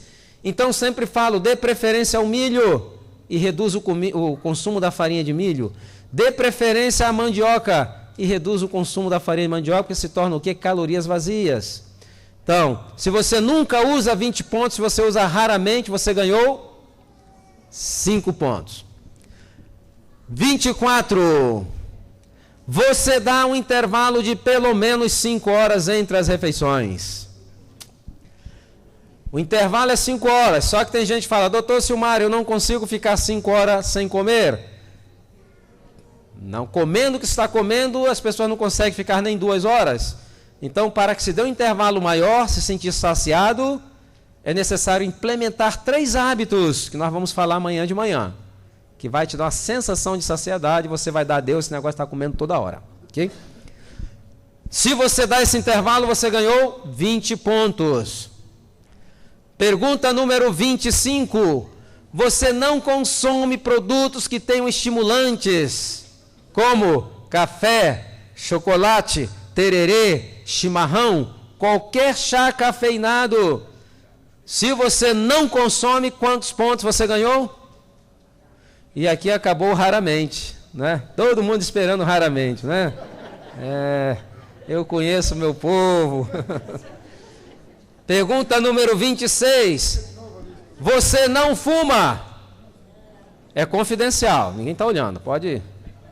Depois encaminhamos para um programa como deixar de fumar. Se você não fuma, você ganhou quantos pontos? 50 pontos. Deu uma boa recuperada, não deu?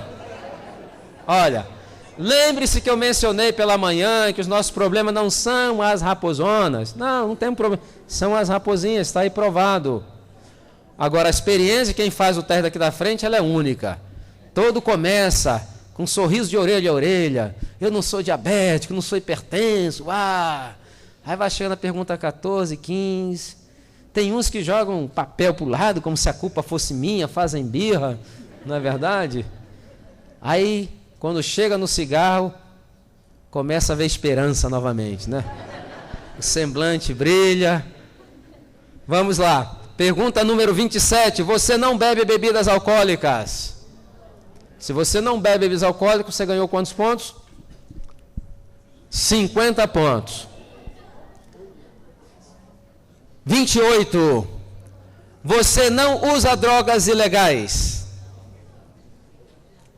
O álcool, nós já falamos dele, é uma droga legal, mas nós já falamos dele. Falando que são medicamentos, né? Entorpecentes, essas coisas. Se você não usa, você ganhou 50 pontos. Deu uma boa ajustada, não deu? Porque salvo o adventista, esses 3 maiores fatores de riscos aí para a saúde, né? Pergunta número 29. Você não usa adoçantes artificiais? Se você não usa, quantos pontos?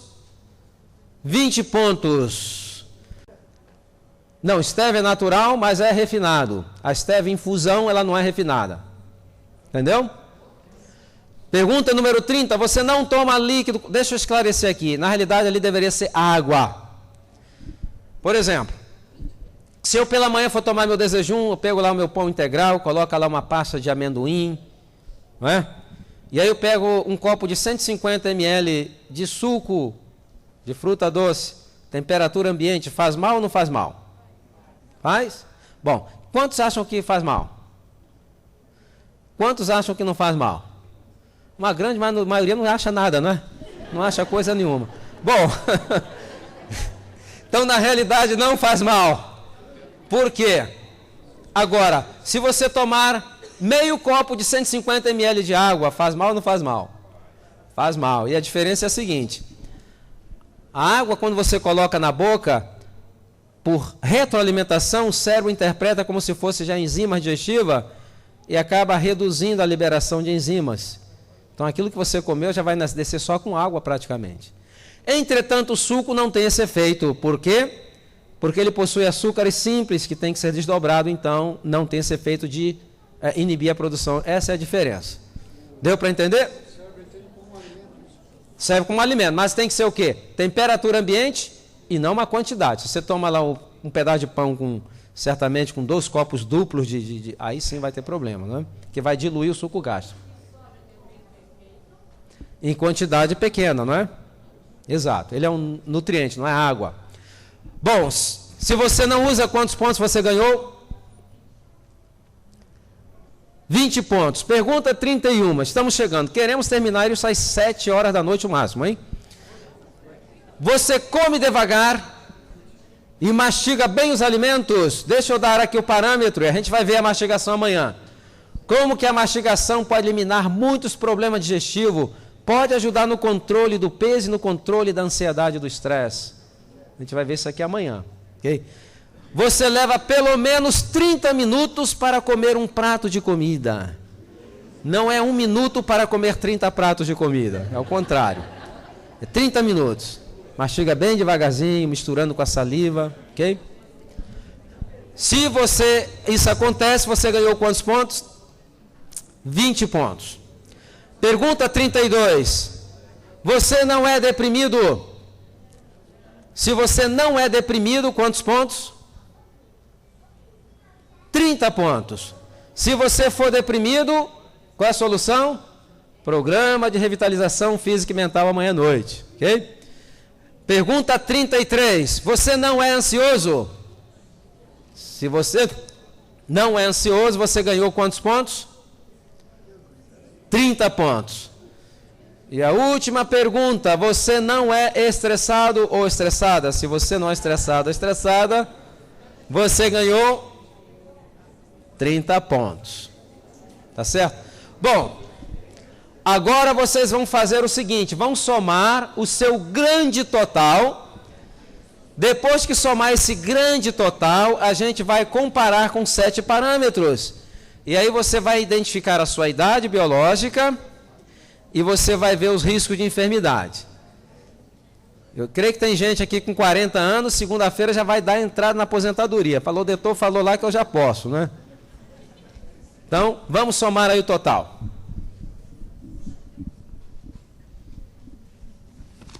Então, vamos lá os parâmetros. Então, é o seguinte, aqui nós vamos ter 3 colunas. Aqui a primeira coluna é a soma dos pontos. Então, vai dar de tanto a tantos pontos. Você vai ter que identificar a sua pontuação aqui nessa coluna. Ok? A segunda coluna vai ser o risco de enfermidade. Desde risco iminente, grave, sério, até risco insignificante. E aqui vai ser a idade que você multiplica por um determinado fator. Ok? Antes de entrar, por exemplo, antes de entrarmos no resultado, aqueles que tiverem uma pontuação que não foi muito agradável, não se preocupe. Amanhã nós temos o programa de revitalização. Quanto tempo você necessita para ficar igual aos adventistas lá do sul da Califórnia? 13 semanas. Então, um programa de 3 semanas, ela vai continuar depois, creio que com o departamento aí de saúde e temperança da igreja, lá a Luciana, o Cleovir, e aquelas igrejas que querem implementar, pode se assessorar com eles, ok? Então, a ideia do programa de revitalização é se reunir uma vez por semana. E a cada semana falar, essa semana a nossa tarefa vai ser mastigar bem os alimentos. Então, todo mundo vai trabalhar só na mastigação, esquece o resto.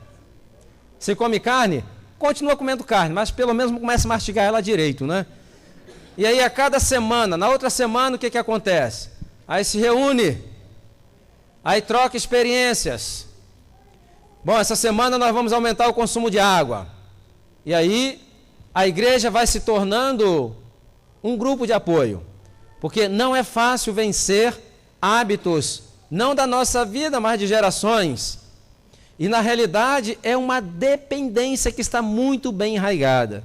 Então esses grupos de apoio, ele funciona muito. Vocês já conheceram ou conhecem Alcoólatras Anônimos? Não é? Por que eles têm que ter aquele grupo de apoio? Porque é um negócio muito enraizado e a dependência da alimentação é muito enraizado também. Então, quando a pessoa chegar na reunião, claro, ninguém vai precisar chegando lá na reunião e falar, olha, meu nome é Silmar, eu tomo Coca-Cola há 20 anos, bem-vindo, Silmar. Nada disso, né? Mas, esse apoio ele é importante. Então, durante a semana, você pode chamar para o seu amigo, como é que você está na mastigação? Olha, eu dei uma escorregada ali, então vamos orar? Ora, faça esse grupo de apoio que vai ser espetacular. Em 13 semanas, ninguém vai estar perfeito. Deus não quer a sua perfeição, Ele quer o seu melhor. Ok? Então, a Bíblia diz o seguinte, a Bíblia não, o Espírito de Profecia fala, se nós fizermos o melhor para cuidar da nossa saúde, Deus abençoará o quê? Os nossos esforços. Ok? Então, vamos lá.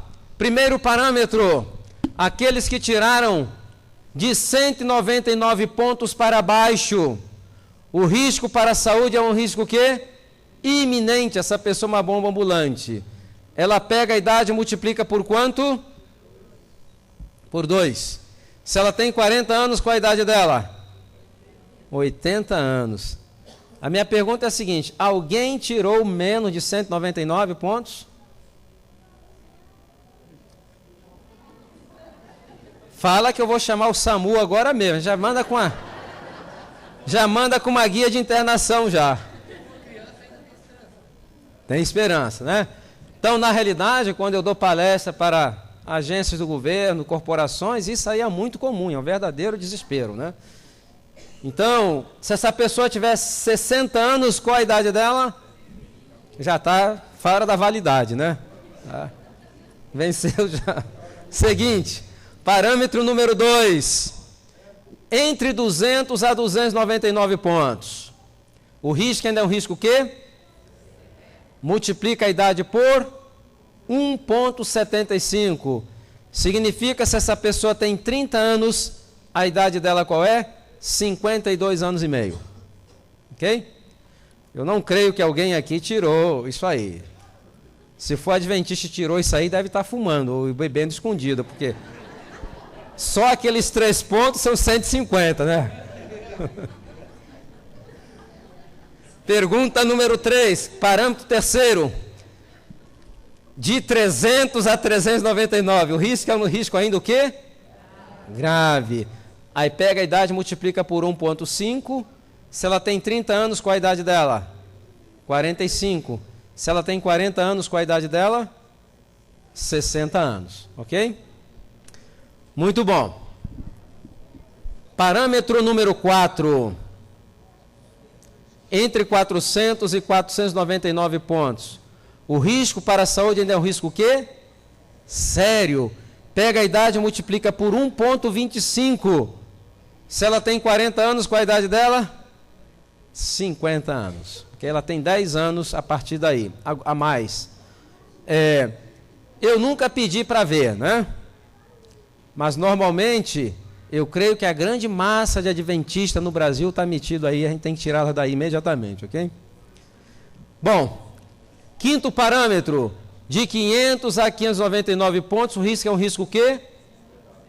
Pega a idade e multiplica por 1. Se ela tem 40 anos, qual a idade dela? Se ela tem 30, qual a idade dela? Essa pessoa, ela não é uma perdulária, mas também não é um bom investidor. Está administrando mais ou menos ali, literalmente empurrando com a barriga, né? Literalmente. Bom, agora é o seguinte, presta atenção. Agora são os parâmetros que eu quero ver vocês depois do programa de 13 semanas, que é o parâmetro número 6, de 600 a 699 pontos, o risco é um risco o quê? Ela pega a idade e multiplica por 0,8. Se ela tem 50 anos, qual a idade dela? 40 anos. Se ela tem 60 anos, qual a idade dela? 48 anos. Se ela tem 100 anos, qual a idade dela? Imaginou? 100 anos, mas com um corpinho de 80? Que coisa linda, não é verdade? Bom, vamos agora ao pelotão de elite. Pelotão de elite. Aqueles que estão acima de 700, eu chamo o Clube dos 700. E esse eu mencionei aqui pela manhã, é um grupo tão raro, mas bem pequeno, que eles estão entrando em extinção, deveria o IBAMA protegê-los, antes que se extingam completamente, né? Então, ele pega a idade, o risco é o risco o quê? Mínimo. Existe falta de risco? Não. Você nasceu, já tem risco, ok? Nasceu nesse mundo, já é um risco. O que você vai fazer agora é gerenciar os seus riscos. Você pode ter um comportamento social alimentar onde o risco vai ser muito alto, eminente, ou você pode ter um comportamento social alimentar onde o seu risco vai ser mínimo. Então pega a idade e multiplica por 7. Se essa pessoa tem 100 anos, qual a idade dela? E se ela tem 60 anos? 42 anos. Aqui eu tenho uma preocupação. Sabe qual a preocupação que eu tenho? Com casais. Às vezes a mulher está com 42 e ele está com 80. É um julgo desigual, não é verdade? Por isso que eu animo os casais a fazerem juntos para evitar esse julgo desigual. Para estarem ali em sintonia com a idade. Ok? Muito bem. Então amanhã nós vamos começar a trabalhar em cada um dos aspectos desse teste. Quero perguntar, bom, existe alguém tirou aqui mais de 600 pontos? Levante a mão. Uma saudação JA para esse remanescente aí. Ok? Alguém tirou mais de 700? Era pedir demais, né? Temos um ali, olha só. É mesmo? Vem cá dar uma palestra para mim, vem. Eu preciso. Então, a saudação JA para ele, muito bem. Ok? Nem tudo está perdido, ainda há esperança. Muito bem. Bom, então amanhã vamos estar aqui às 8h30 da manhã. Aí afora, ao lado de fora, vocês vão encontrar o livro Saúde e Longevidade em 12 Passos. Nesse livro tem o teste. No teste tem as respostas. Aqui você tem 60 receitas de cozinhas alternativas muito saudáveis. É o único livro do mundo que tem bula. Sabia? Tem bula, tem indicação, tem contraindicação, cuidar no armazenamento, tem bula. Aqui tem princípios bíblicos de saúde pública, tem aquilo que a ciência, né, comprovou, que foi revelado pelo Espírito de Profecia, mais de 200 páginas, com mais de 100 referências científicas, ok? Está no livro. Ele vem acompanhado com 8 DVDs, com 15 horas de palestras, aproximadamente, que foi um apanhado de palestra feita nos Estados Unidos, algumas feitas aqui no Brasil. Então está aí afora à disposição. Quanto custa o material? Material, vou dar uma de Colportor, é mais barato do que uma úlcera, não é assim que se fala? Deixa eu esclarecer uma coisa. Graças a Deus, nós não dependemos disso para viver. Entretanto, estamos com um projeto para o ano que vem de produzir um material onde será utilizado em 8 associações, pequenos grupos de saúde. Então, temos que produzir 2.000 manuais, 2.000 livros de textos, um jogo de 12.000 lições e um jogo de 13 lições em DVDs para ser utilizado nesses pequenos grupos. A associação dá um apoio muito grande, mas o apoio unicamente moral, que já é uma grande coisa, né? Então, é desse material, nós esperamos gastar até o ano que vem pelo menos R$150 mil, é desse material que nós queremos recursos para poder colocar esse projeto avante, tá certo? Então, adquira, comece a ser uma referência na área onde você vive, espalhe essa mensagem. Muito bem, antes de terminarmos, gostaria de despedirmos aqui, despedir vocês com salmos. E é o salmo mais lido da Bíblia, mesmo pelos não evangélicos. Que salmo é esse? Não. 91.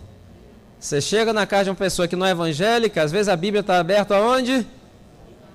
Para quê? Para espantar as más fluídos, não é? Então, Salmo 91. Não vamos ler todo o salmo, vamos ler apenas alguns versículos e eu vou reparafrasear. Vamos começar pelo versículo 9. Porque você disse, o Senhor é o meu refúgio, e você fez do Altíssimo a tua morada. O que ocorrerá? O que ocorrerá como consequência disso é que nenhum mal te sucederá e praga alguma chegará à tua casa. Por quê? Versículo 14 responde, porque a Deus você se apegou com amor, por isso Ele vai livrá-lo e vai pô-lo a salvo, porque você conhece o nome dEle. Versículo 15, quando você o invocar, Ele vai lhe responder, na sua angústia Ele estará contigo, vai livrá-lo e vai glorificá-lo. Versículo 16, Ele vai saciá-lo com o quê? Com a longevidade e vai lhe mostrar a salvação.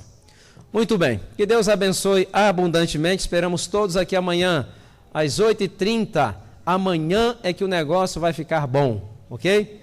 E amanhã à noite também.